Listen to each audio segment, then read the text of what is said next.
Salve, salve, guerrilha! Tudo bem com vocês? Espero que esteja tudo bem, comigo tá tudo bem. Estamos de volta aqui para mais um review. E eu só vou abrir esse review dizendo o seguinte. A p***aria tá solta lá na gringa em 1992, quando a Madonna lança o Erótica, o disco que vai ser o objeto de trabalho desse review que vocês estão assistindo aqui. Se você passa pano pra Madonna, você vai ter que passar pano pro funk. Esse disco ele é uma expansão do que a Madonna já tinha proposto numa música de 1990 chamada Justify My Love, mas não apenas nela. Todos os lançamentos da Madonna até então tinham sempre esse tema da sexualidade em voga.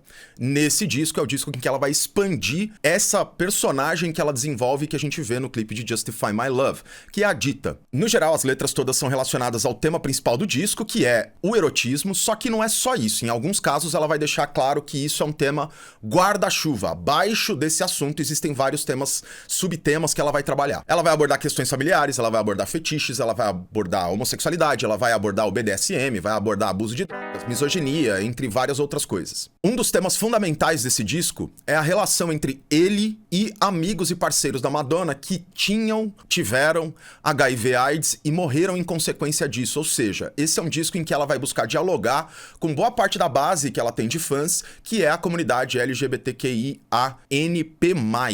Bem no comecinho do disco, a gente já é apresentado a Dita, que é a personagem interpretada pela Madonna no disco. A Dita é uma dominatrix, que nem ela coloca na primeira música, que é a erótica, e o ponto-chave pra ela aqui é a exploração do prazer. O que dá pra gente expandir, o que dá pra gente sentir, qual é a coisa que a gente deve buscar quando a gente tá tendo prazer sexual.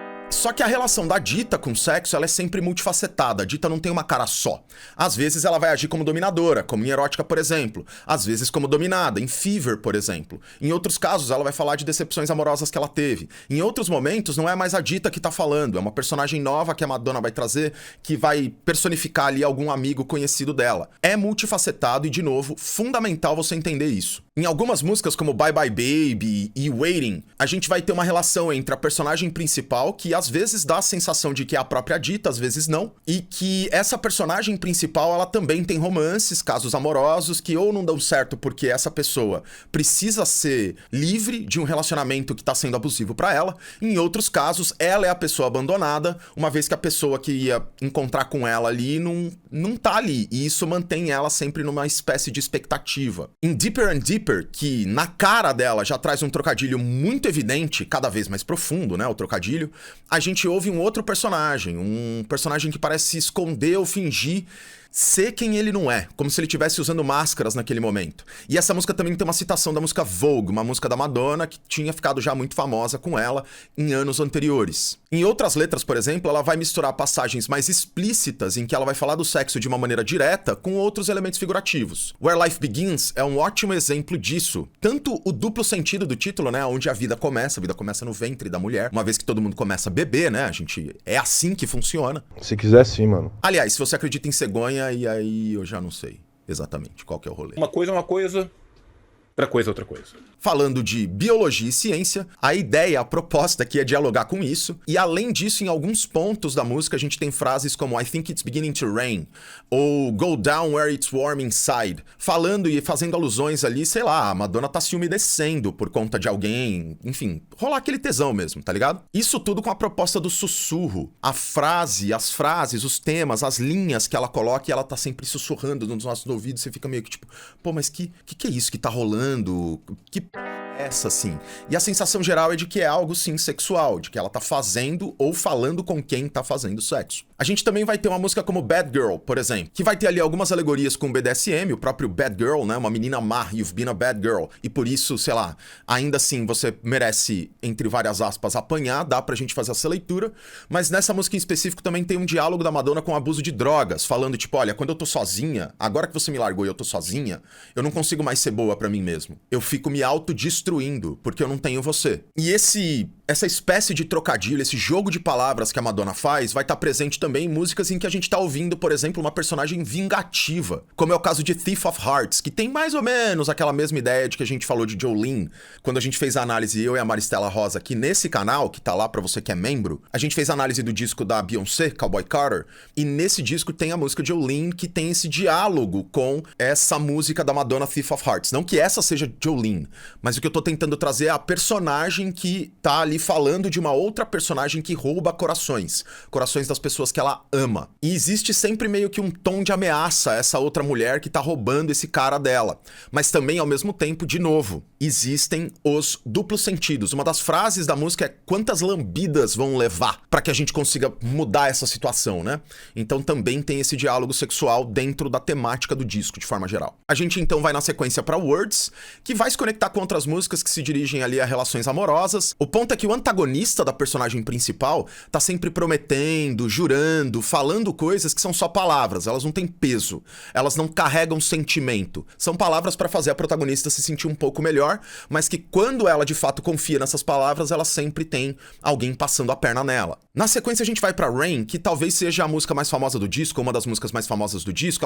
Ela chegou a tocar essa música aqui no show do Brasil, por exemplo, e a gente vai ouvir uma certa analogia entre um fenômeno natural, que é a chuva, né, e a força do amor. E, de novo, a questão da chuva, do molhado, do úmido, e a relação que isso tem com digamos, o tesão ali que a Madonna consegue representar dentro do disco dela, sempre estão correlacionados. E esse tesão está relacionado a uma pessoa em específico, que quando não está na vida da Madonna é sempre um problemão, e quando chega, traz consigo a força do amor, que é como se fosse uma força da natureza com a qual a Madonna só interage, ela não tem como refrear. E como é um disco extremamente sugestivo, não dá pra passar por essa passagem e pensar que ela não tá falando de orgasmo, por exemplo.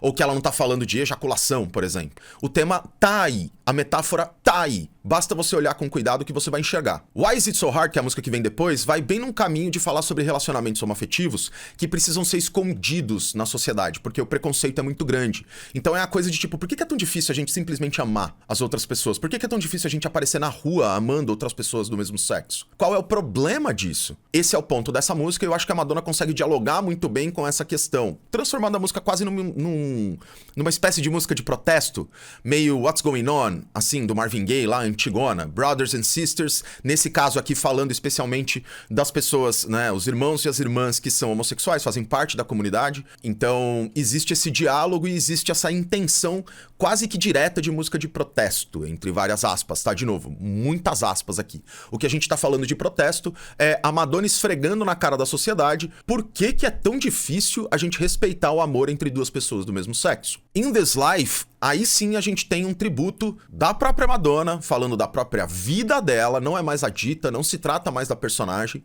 mas sim a Madonna pessoa, que traz pra essa música uma vivência que ela sentiu na pele e que ela precisa contribuir, que ela precisa compartilhar com a gente, que é o fato de ela ter perdido amigos e amigas, mentores pro HIV/AIDS, que era um dos principais problemas na década de 80 e 90 e que também trazia consigo uma carga de preconceito que vinha da sociedade muito grande, uma vez que existia não que isso fosse uma relação direta, mas uma vez que existia na cabeça da sociedade daquela época uma noção de que isso estava relacionado a relacionamentos homoafetivos, coisa que hoje a gente sabe que não é assim. E naquela época já se sabia que não é assim também. A opinião pública, naquela época, que era extremamente preconceituosa em relação a isso, e via isso como um grande problema. A Madonna aqui, então, abraça esses dois lados e fala, não, isso aqui é algo que não tem a ver com qualquer questão pessoal dessas pessoas. Isso é um problema que tá matando as pessoas. Quais vão ser as próximas a morrer? Ela chega a fazer essa pergunta diretamente na faixa. Did You Do It é uma das músicas censuradas do disco e hoje no Spotify você encontra duas versões do Erótica.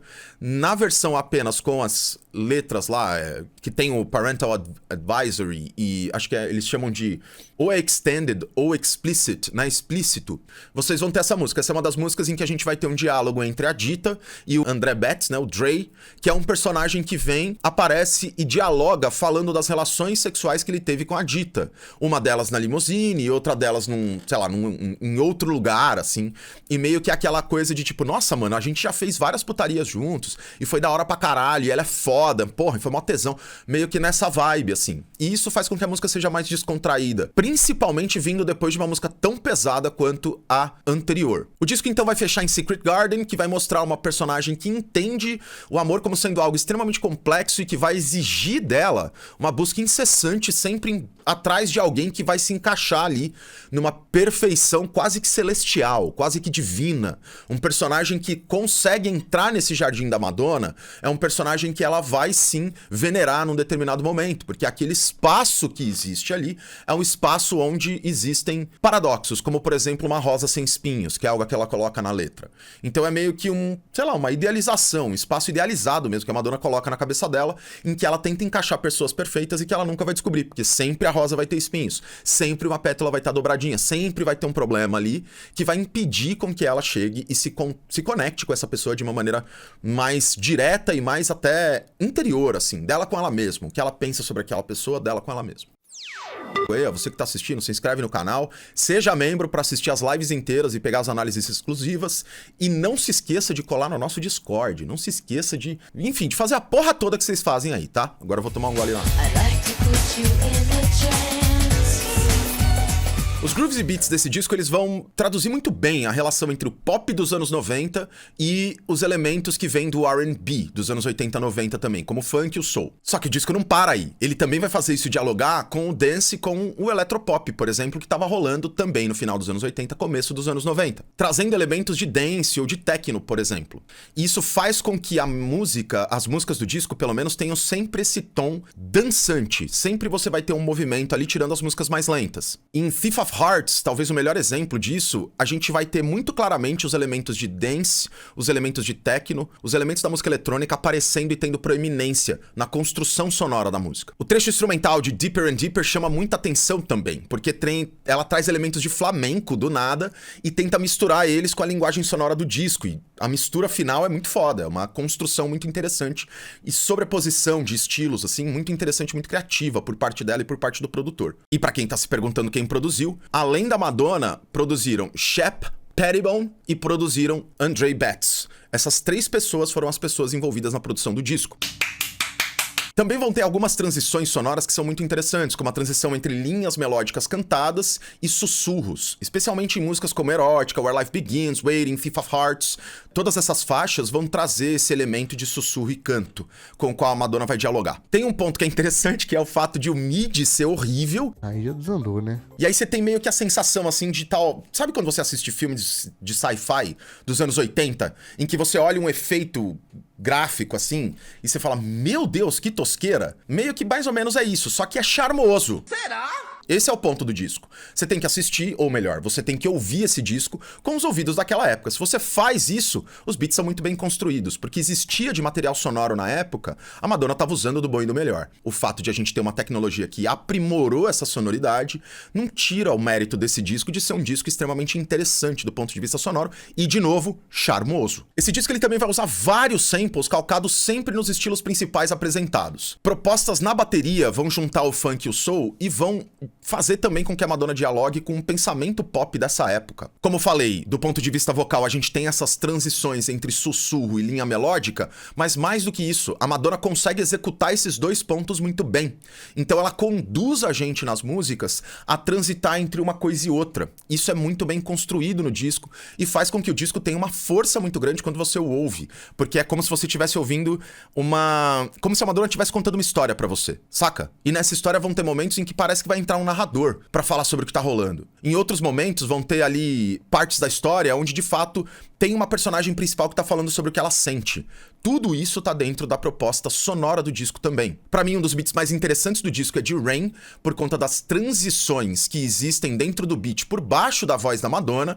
Pra mim, assim, é maravilhoso. E ainda tem detalhezinho que ela fala ali no meio da música num Here Comes the Sun, né? Here Comes the Sun and I Say. Ela não fala It's Alright, mas basicamente ela tá ali fazendo uma alusão à música Here Comes the Sun dos Beatles, na letra da música dela. Why Is It So Hard é outra música que também tem um beat muito interessante na minha visão, cheio de elementos diferentes, dance percussivo, movimentado, tem um break no meio, assim, que tá muito bem colocado e ajuda a música a respirar, secando elementos, tirando coisas da textura e depois adensando, trazendo tudo isso de volta. É foda, é muito bem construído. Uma música que chama muita atenção no seu começo, mas depois transita e dialoga com o contexto geral do disco é Secret Garden, que começa meio numa espécie de jazz, assim. Só que depois vem um funk, um groove de funk na batera que segura a música inteira.